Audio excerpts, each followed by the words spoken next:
कि नेचर में ये होता है कि अक्टूबर से ऑनवर्ड जो है ये शंदूर से स्टार्ट लेती है। जैसे हमारी शनाह में कहते हैं कि जो सर्दियां हैं वो ऊपर से आती हैं, गर्मियां हैं जो नीचे से जाती हैं। तो जैसे जैसे टेम्परेचर पानी का कम होता है वैसे वैसे ये मछली गर्म हो जाती है, तो अंदर लंगर से इसकी ब्रीडिंग शुरू हो जाती है। इसी वजह से हर साल 9 अक्टूबर को हम मछली की फिशिंग के ऊपर बैन लगाते थे। उसकी बुनियादी वजह इनकी ब्रीडिंग है। ये ब्रीडिंग सीजन होता है, उसमें होता यूँ है कि फीमेल जाके ऐसी जगहों का इंतखाब करती है जहाँ पर डायरेक्ट रोशनी नहीं पड़ती है, जहाँ पानी का करंट नहीं होता है, वहाँ पर वो एक थोड़ा सा खड्डा बनाती है, उस जगह को साफ करती है। करने के बाद जब वो बिल्कुल तैयार हो जाती है तो मेल आ जाते हैं। मेल बाहर बाकायदा उसके पास जाने के लिए उनकी लड़ाई होती है और दुनिया के कानून के मुताबिक ताकतवर जो होता है वो उसके साथ जाकर ब्रीडिंग करता है। ब्रीडिंग इनका टच होता है, टच होके एक से मेल्ट आता है, मेल से, फीमेल से अंडे आते हैं और ये पानी में ही इनका फर्टिलाइजेशन जो है वो कंप्लीट हो जाती है। अंडा जाके नीचे बैठ जाता है, फर्टाइल अंडा, उसके ऊपर फिर ये बजरी डालते हैं। और बाज़ की मतलब मुहक्किकीन ये लिखते हैं कि कुछ अरसे तक वो इसकी मॉनिटरिंग भी करते हैं, बाकी उसके बाद वो चले जाते हैं। सबसे बड़ा नेचर में जो इस वक्त हमारी स्टडी है, तकरीबन जो है 1% इसकी सर्वाइवल रेट है। उसकी सबसे बड़ी वजह यह है कि ये मछली खुद अपने बच्चों को खाती है, ये कार्निवोरस है। इस वजह से जो है हम इसको जब इस तरह हम अपने फॉर्म्स में इसकी प्रोपगेशन करेंगे तो मैं समझता हूं कि हम आने वाले वक्त में अपने नेचर को भी इंशाल्लाह भर देंगे।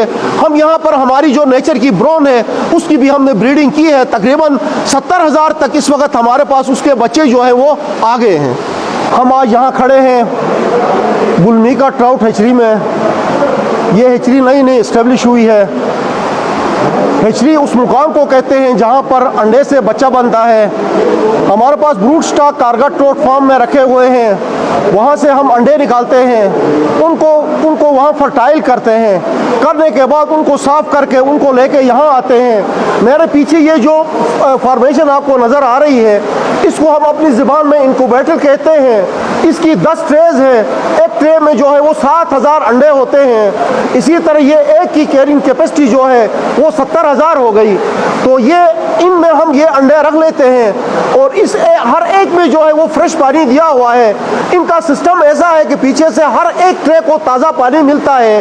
पानी से मुराद ये है कि इनको ऑक्सीजन जो है फ्रेश ऑक्सीजन मिल जाती है।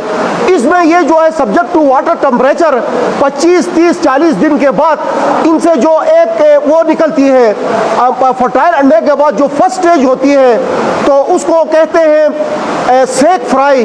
सेक फ्राई में ये होता है जैसे सेक उसके नाम से जाहिर होता है कि उसके नीचे कुदरत ने एक थैली रखी हुई होती है जिसमें उसकी फीड होती है। उस वक्त उसका मुंह बंद होता है, वो उसी से फीडिंग करता है और उसके बाद जाकर जिस वक्त वो सेक गायब हो जाता है तो इसका मतलब ये है कि अब जो है उसके लिए खुराक जो है हम बाहर से देते हैं। अब उसकी टेक्नोलॉजी ये है कि जिस वक्त तक वो सेक होता है हमें बहुत कम नज़र आता है, वो डे बाय डे जो है कम होता जाता है जैसे जैसे ये कंज्यूम करती है। उसका पता हमें इस तरह चलता है कि इस स्टेज में इसकी जो मूवमेंट होती है वो अपवर्ड एंड डाउनवर्ड होती है। प्रॉपर तरीके से जिस तरह मछली की मूवमेंट है वो नहीं होती है। अपवर्ड ऊपर जाता है, नीचे आता है, ऊपर जाता है, नीचे आता है। जाकर जिस वक्त वो सेक फुली तौर पे जब वो फीड कंज्यूम करता है बच्चा, तो वो बच्चा जो है वो अपनी प्रॉपर तरीके से वो अपने उसमें आता है, मूवमेंट में आता है। उस वक्त अल्लाह की शान उसका मुंह भी खुल जाता है। तो हमें ये कंफर्म हो जाता है कि अब ये जो है ये इनिशियल स्टेज में आ गया है। उसके बाद हम उसकी फीडिंग करते हैं और हम उसको आउट करके जो है इनको हम जो है इंक्यूबेटर ट्रेज कहते हैं। हम इस ट्रेज में इसको रखते हैं, फिर इसकी फीडिंग करते हैं। इसकी फीडिंग वैसे यूरोप में तो उनके पास जदीद टेक्नोलॉजी है, वो यहाँ पर उसके अंदर ही हैचरी रूम के अंदर ही वो कल्चर करके इनको इनके मुंह के साइज के जू प्लैंक्टन खिलाते हैं। हमने इस साल एक एक्सपेरिमेंट किया है, अल्लाह करे हम 1-2 साल में उसको फाइनल करेंगे तो हम भी उस टेक्नोलॉजी को अपनाएंगे।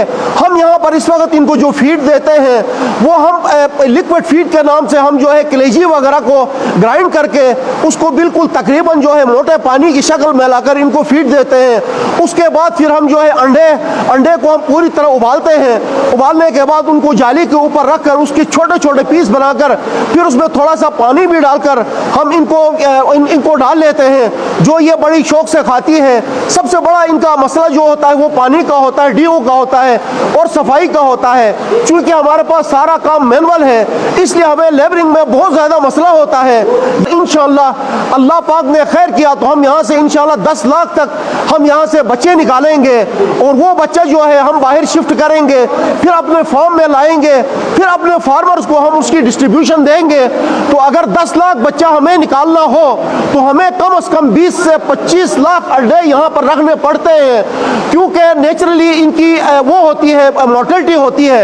इस वजह से अगर 10 लाख बच्चा भी हम यहाँ से निकाल लें तो इस वक्त जो है इस बच्चे का रेट 8 रुपए का है फरवरी में, और 60-80 तकरीबन 8 लाख रुपए हम जो है यहाँ से कमा सकते हैं। तो अगर इस तरह हम तमाम हमारा इस तरह मैं थोड़ा सा ओवरऑल भी बताता चलूँ कि हमारे पास शिगर सिर्फ और सिर्फ हुंजा और नगीर में प्रोजेक्ट मिला है। हुंजा में अभी हम उसके ऊपर काम कर रहे हैं, प्रोजेक्ट नहीं है। बाकी हमारे पास सिकरदू सबसे बड़ा रीजन होशो ट्रोट हचरी है, वहाँ इस साल इंशाल्लाह हम 10 लाख वहाँ से लेंगे, 10 लाख हम सोगा से लेंगे जो कि खपुल में है। अगर इस तरह हम तकरीबन जो है सिर्फ ब्यामर हमारे पास कुछ तो मतलब 2 हमारे पास स्टेशन है, लेकिन उसमें थोड़ी सी मतलब अफरादी कुव्वत तो है, लेकिन चूंकि वहाँ पर इस वक्त जो है जिस तरीके से हम चाहते हैं इस तरीके से हम वहाँ काम कर नहीं पाते, मुख्तलिफ किस्म के हमें मसाइल का फेस है। तो अगर ये तमाम हिजरियों को हम बैक वक्त अगर हम इनको ऑपरेशनल करें तो मैं ये समझता हूँ कि इंशाअल्लाह जो है आने वाले वक्त में फिशरीज डिपार्टमेंट जो है अपने पाँव पे खड़ा हो जाएगा। हम अपना बजट इंशाअल्लाह जो है हम अपना बजट कम से कम अपना बजट हम इन हिजरियों से ही निकाल सकते हैं।